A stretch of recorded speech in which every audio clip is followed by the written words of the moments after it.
Hello everyone, नमस्ते प्यारे बच्चों। मैं श्रीमती ज्योति सराफ, जांजगीर चांपा, राज्य छत्तीसगढ़ से। विषय लेखा शास्त्र, कक्षा 11वीं, चैप्टर अंतिम खाता।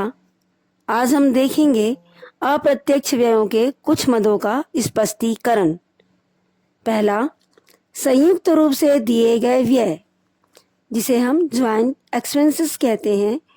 कुछ व्यय व्यापारिक खाते में जाने योग्य या लाभ हानि खाते में जाने योग्य प्रतीत होते हैं, जैसे मजदूरी एवं वेतन।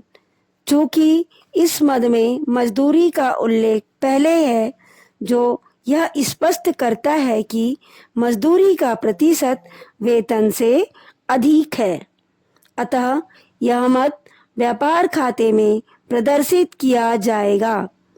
और यदि यही मद वेतन एवं मजदूरी लिखा होगा तो वेतन का प्रतिशत अधिक होने के कारण इसे लाभ हानि खाते के विकलन पक्ष में प्रदर्शित किया जाएगा।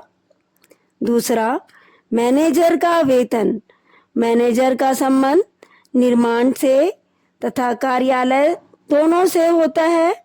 यदि मैनेजर के संबंध में इस तथ्य का स्पष्ट उल्लेख है कि उसका संबंध निर्माण से है तो इसे व्यापारिक खाते में, और यदि मैनेजर का संबंध कार्यालय से है तो इसे लाभ हानि खाते में प्रदर्शित किया जाएगा। यदि दोनों स्थान पर कार्य का प्रतिशत दिया गया हो तो वेतन उसी अनुपात में विभाजित कर दिया जाता है।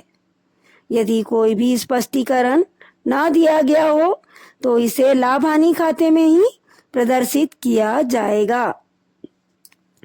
तीसरा पॉइंट है आयकर। एकाकी व्यवसाय के लाभ हानि खाते की दशा में आयकर की राशि लाभ हानि खाते में प्रदर्शित नहीं की जा सकती है।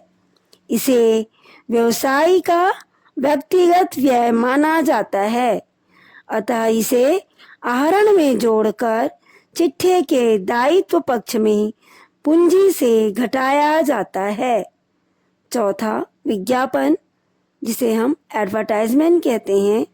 साधारणतः विज्ञापन व्यय की राशि लाभ हानि खाते के विकलन पक्ष में प्रदर्शित किया जाता है, किंतु यदि विज्ञापन की राशि अधिक हो तथा विज्ञापन का लाभ व्यापार के दौरान आने वाले वर्षों में भी प्राप्त होता हो, अर्थात बच्चों विज्ञापन का खर्च एक मुश्त कर दिया जाता है तो विज्ञापन पर किया गया व्यय कई वर्षों तक चलता रहता है।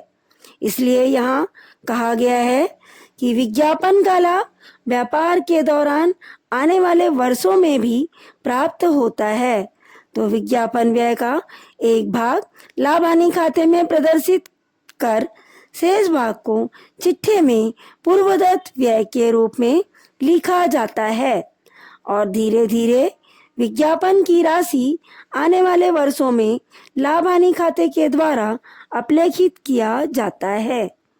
पांचवा, व्यापारिक व्यय। यह व्यय व्यवसाय का अप्रत्यक्ष व्यय है, जिसका संबंध उत्पादन कार्यों से नहीं होता, अतः इसे लाभ हानि खाते में प्रदर्शित किया जाता है। छठवां, अनुत्पादक मजदूरी। यह एक अप्रत्यक्ष व्यय है, इसलिए इसे लाभ हानि खाते के विकलन पक्ष में लिखा जाता है। सातवां, डेप्रिसिएशन। यह ह्रास। यदि ह्रास तलपट में प्रदर्शित किया गया हो तो इसे लाभ हानि खाते के विकलन पक्ष में लिखा जाता है। सकल हानि। यदि व्यापारी खाते में समाकलन मदों का योग विकलन मदों से कम होगा तो विकलन से सकल हानि माना जाएगा, जिसे लाभ हानि खाते के विकलन पक्ष में प्रदर्शित किया जाएगा।